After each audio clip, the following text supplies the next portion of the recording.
the Aisha Show, where we communicate, educate, and evaluate with topics throughout the society. Welcome back, and today we're going to be talking about teen suicides. I know that this is a very sensitive topic for some of you all, but it is a problem in our society, and it needs to be addressed. I want to get into some of the statistics at the moment for the teen suicides.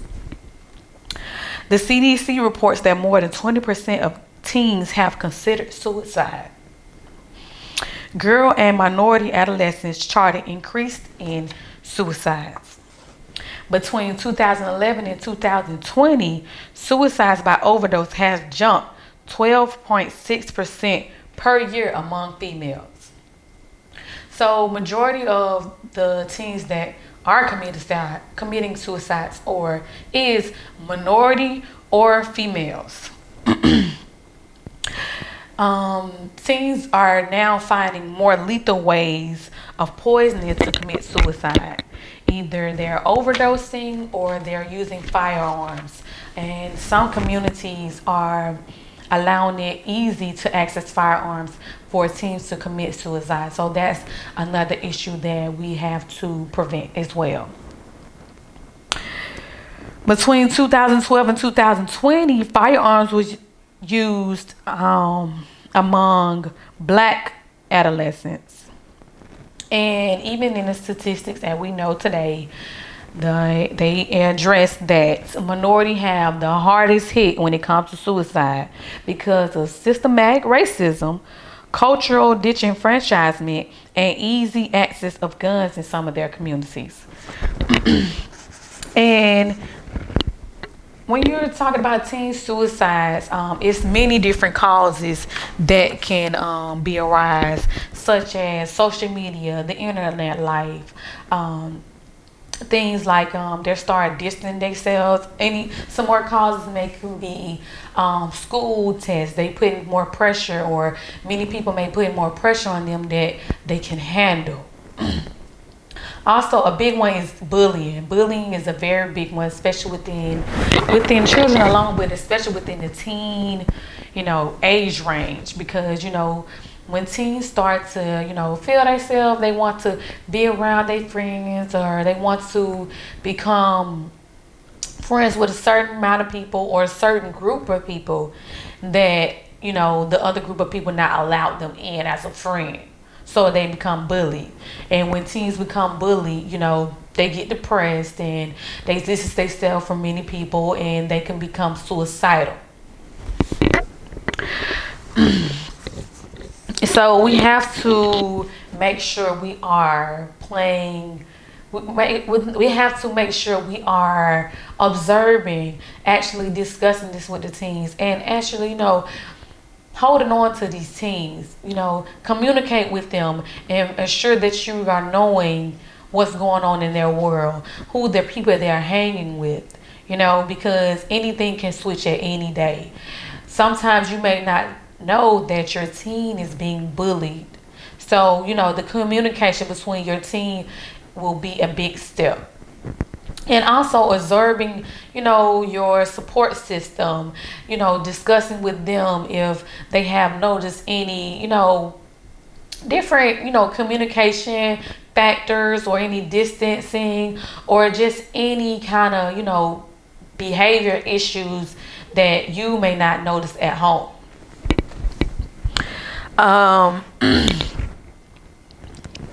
Another issue that has risen because teens have access to guns maybe become from their parents or their friends' parents, because they're not, using gun safety or locking up their, guns properly.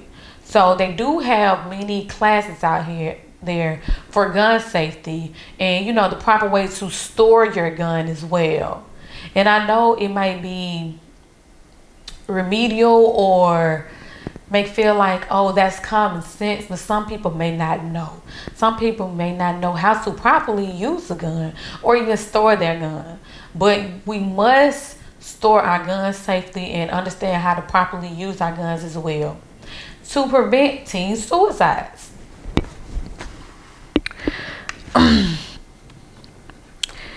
And these are some of the signs that you can observe on your teen or talk about your teen to see if they are going into a depression stage or that they're thinking about, committing suicide. If your teen is socially withdrawn, please intervene. I'm gonna say this again. If your teen is socially withdrawn, please intervene. So I'm going to say this as well. If your teen is socially withdrawn, does not mean they're suicidal, because you know your child better than anyone. Or if you don't, get to know your child, get to know your teen as they start growing up.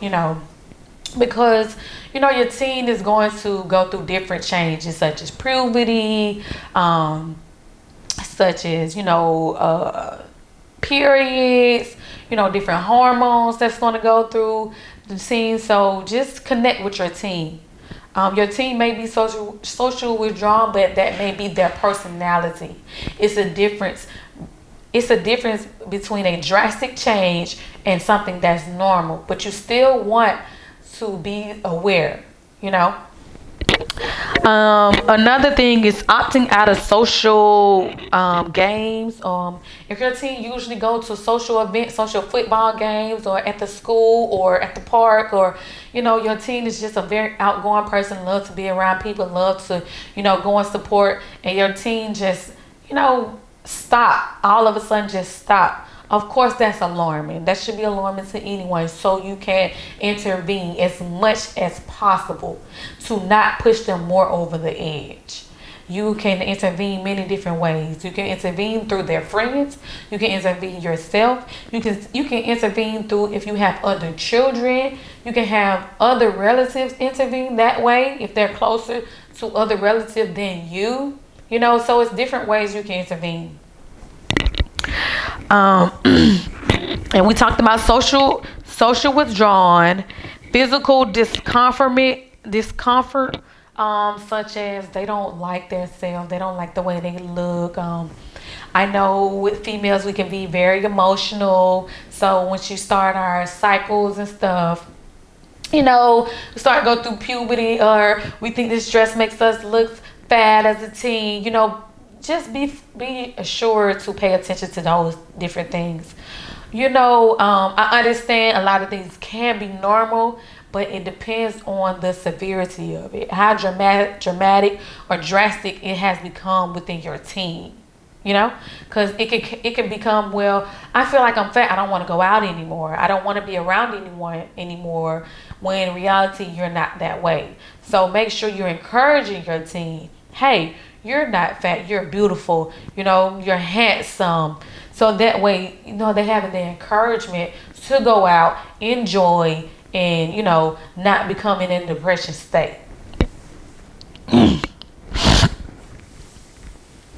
to 20% of adolescents experience suicidal thoughts, which is a high number, which is very a high percentage. So that's why we're addressing it now, for ways we can prevent this, ways we can intervene, ways we can get them resources and get them help. Sometimes teens may say, hey, I just want to hurt myself, or, they become suicidal. They just say it as an outburst. That's a sign to intervene. Even though they may not mean it, they had that thought. So just make sure you're paying attention, make sure you're intervening, just make sure you're comforting as much as possible, Social withdrawal, which is, they call this somatic compliments. Aggressive behavior, delinquent behavior, and this is a very big sign. Most teens lash out or go have bad behavior because it's probably it's a void that they're not receiving. Majority of the time, it starts in the home. That's why how bullies start, or and then your child can become bullied because of a household that the bully is raised in. They might not be getting the love, or they might be getting beat at home as well. So they want to push that same anger onto someone else. So we definitely have to make sure we're talking with the teachers, we're talking with counselors, we're getting all the resources they need to get out this depression state, especially if they're being bullied or they're the bully.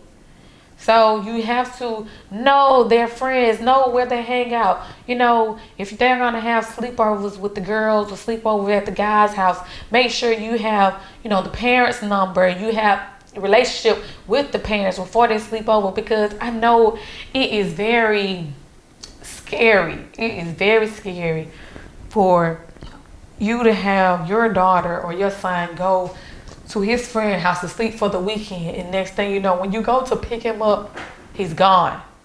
So we have to do everything in our we have to do everything we can to prevent these different things. If you see different red flags or different signs, intervene. No matter if you may have a wedge a little bit between you and your child, but the love will bring you back. The understanding will bring you back. Make sure you're communicating the reasons why you intervene, the reasons why these friends may not be good for you, the reasons why you don't need to hang out these certain places, because they will understand it. And sometimes teens may not listen to you firsthand, but they'll experience, they'll see it, and then they'll come to you, hey, you was right. Now I need to refocus my directions.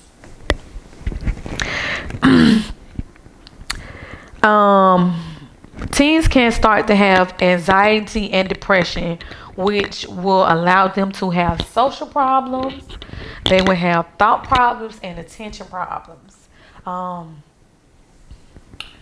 know that a lot of teens have a lot of peer pressure from others because they want to fit in. For one, they want to be cool, or they want to be a sports person and be athletic, and they want this certain female or a certain male to like them so they can get in their feelings.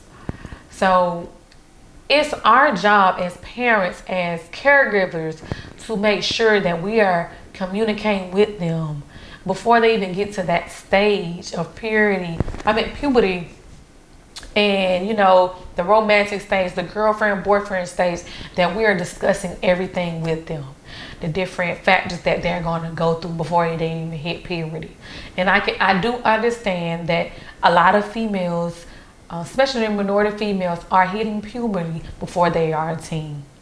So you have to teach them about their body. You have to teach them about their mind. You have to teach them about all the different social factors, the different economic factors that are going on that can allow teens to become depressed and become suicidal as well. Because the economic right now, they can see that their parents are struggling with the bills or struggling in the household, and sometimes they may not have food to eat. And when teens see depression in others, or a downward pour in others, especially a role model, it can affect them as well. So if you are, experiencing, economic downpour, and a lot of us are, make sure you are discussing with your teen, yes, we're okay, and we're gonna get something to eat, or things are tough right now. But we always gonna make what we need to do. We're gonna do what we need to do to make ends meet, and we're gonna push along. We've been pushing along, and we're not going to stop. So that's another thing, especially with the economy, with prices as high as it is right now. We have to educate ourselves, educate our teens as well, to make sure that we're all on the same page. Make sure they're understanding the different things that's going on as well.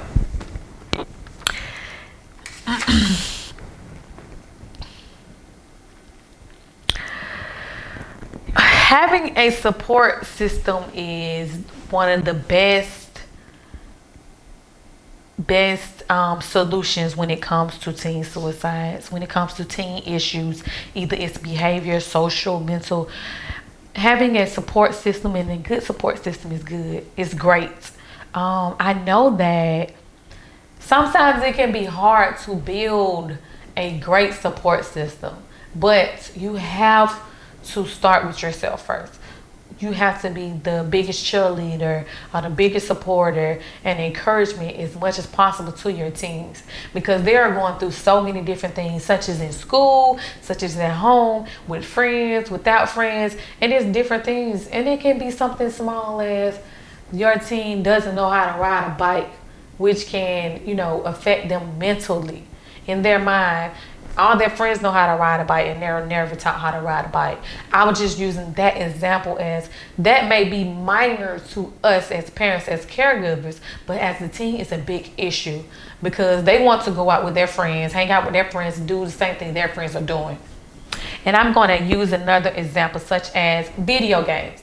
Video games is a real big thing within teens alone. Teens love to, play video games. They love to go out. They want to do things such as smoke and such as drink. They want to do things before they even become adult to feel like they're an adult. So you have to have this talk with your teens before they even get there. Sometimes we might not even know they're there. They might even be having sex and we don't know it. So that's why you have to talk to your teen. Make sure your teen is comfortable coming to you about any and everything. If you're not that person, that's why you have a support system. You may have family members that's in their family that the teen will confide in before coming to you because they know mom, she's not having it, or dad, he's not going to be supportive as I need him to be. He's going to be too hard. But auntie may be the one. So make sure you're talking to the auntie. Hey, has Kyle came to you and told you anything about his new girlfriend, or is he having sex, or he's drinking, or he's smoking? Have he talked to you about all the friends, And as a caregiver, we have to know the different people they're hanging around. So we got to know the crowd that they keep, because the crowd that they keep, they're associated with these people. They're going to do the same thing that these people are doing. So to prevent that, we have to talk to the team and make sure we are saving them as much as possible. I know this can be hard discussing it, just talking about it, but with the action, that love that you have for your child is unbearable. It's unconditional. So one thing you're going to do is everything to prevent your child to go into a state of depression, So that is very vital to have a support system. And so support system can come from anywhere. It doesn't have to be family. It could be school teachers. It could be counselors. It could be their coach from when they play sports. It doesn't have to be the coach that they're playing sports with now. It could be their last year coach. Long as this person is supportive, is in their life, involved, and wants to help to better them to have the best future possible, that's part of the support team. So that is something. And some of the somatic complaints, your teen can have physical symptoms. They can have nausea. They can have skin issues. They can have vision problems and stomach aches. So I know this all sounds like he has a baby on the way or she is pregnant. So just look at it like that. When you see signs and stuff like this, and they're not, just a common cold or anything, then you need to intervene. You need to intervene immediately, so you can discuss what's going on with you. What's going on with you, son? How was your day? Even if it's just the smallest stuff. Well, can I see your homework? Did you do it correctly? Can I help you with something? Is the schoolwork at school too hard? Is it too easy? Make sure you're communicating this with their school teachers. You just want to know where they're at, where their mindset is at. And, another thing I believe will definitely help is getting them involved, allowing them to stay involved within the community, whether it's sports, whether it's clubs, different things that they can get involved with within the club, whether it's community service and helping out with others, because we do find that a lot of times when teens are bored at home with nothing to do, they get into trouble, which can cause many different things such as depression. It can cause anxiety. It just can cause many different things. Like I stated earlier, having a support system network helps suicide rates among Black youth aged 10 to 19, which surpassed their white peers for the first time in 2022. So there are more teen suicides in the African American community than the Caucasian community. Research shows 32% had mental health care visits in the year before their deaths. Healthcare providers are trained and positioned to identify adolescents experiencing suicidal activities, but among the Black youth, symptoms are often underrated or misdiagnosed. So they're basically stating that in the African American community, they don't know the root cause of it because they're misdiagnosed, or they don't have the same amount of resources as the Caucasian community.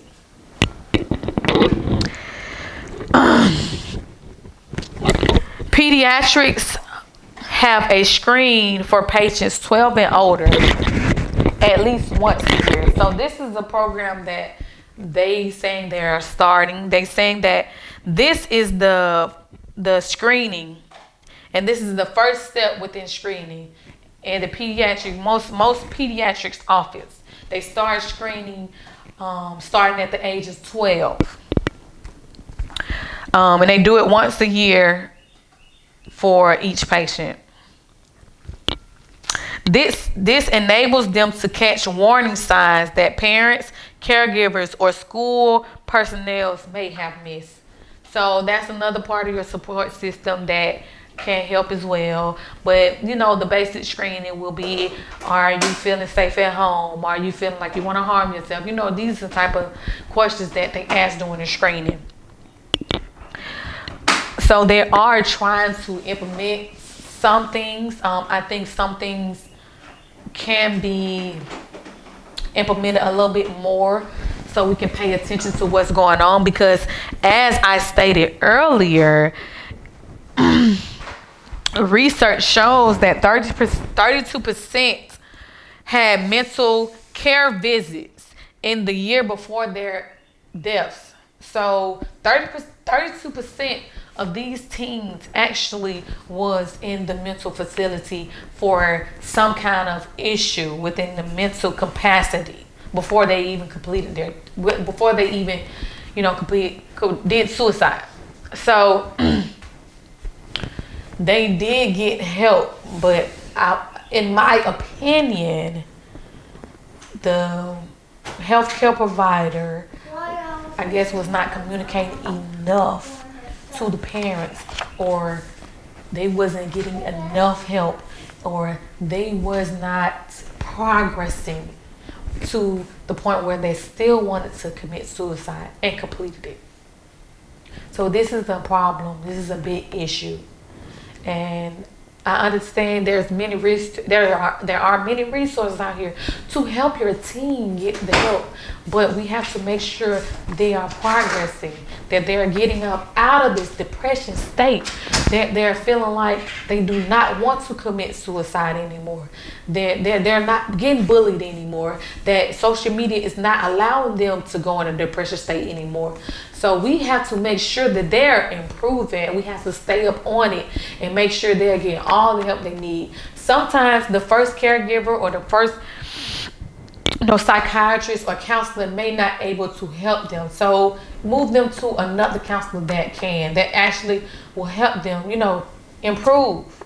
So that's another thing. It says many people are not receiving care they need. Less than half of young people go to outpatient treatment after being seen in the ER for self-harms. And it's lower for black youth than white. That means the black African American youth are not receiving as much as the Caucasian youth. So that's why with the teen suicides, the minority African American and the females have the highest rate of suicides in today's society. So we gotta save our children, y'all. We have to save our babies. You all know that is my motto. We're gonna save our babies. We're gonna use all the resources we can do to save our babies. I understand, like in the statistics, they say many people have went to the ER for self-harm. And they have not received the proper care that they need. So they do have a hotline that you can contact if your child is experiencing any of these things. It's a Lifeline website. If they dial 988, it will provide them a few resources as far as a suicide line. Also, there are a few more resources that I will also link in the description on this video, that different hotlines that you can call, different and I've heard that they have different seminars. They have many different depression groups for teens as well. I will link those as well, and I will only link the ones that's in Georgia. I will link one that's in a few other states as well. But I am so sorry for the parents, for the families that have already experienced this. I am so sorry, and I send my condolences out to you. That's why I am here, to educate everyone I can possibly educate on this, because we do not want our teens to commit suicide. We do not want our teens to go into a depression state because of social media, because somebody is bullying them. We do not. Make sure you are getting them the proper help they need. If they are committing self-harm and you taking to them ER and they ain't getting the proper care they need, then you need to go another step. Get them into some counseling, or get them to a psychiatrist, or matter of fact, get a second opinion. Go to a different doctor. Go to their PCM so they can refer them to someone else, so they can get the proper help they need. And not only just bad things can cause depression. So another thing was school. Teens are preparing to come into adulthood. They're preparing to go to school, go to college and do careers, and they're preparing for the SATs. So that can be a lot for a teen, because there are so many people that is looking for them to succeed, surpass what they have done in the past, and that can be a lot of pressure as well. So make sure, even if you're telling them they have to get a certain score on the SAT to get in this Ivy League school, make sure you're there with them, helping them study, encouraging them so they don't get overwhelmed, because it's so easy, not just for teens, for us to get overwhelmed as well.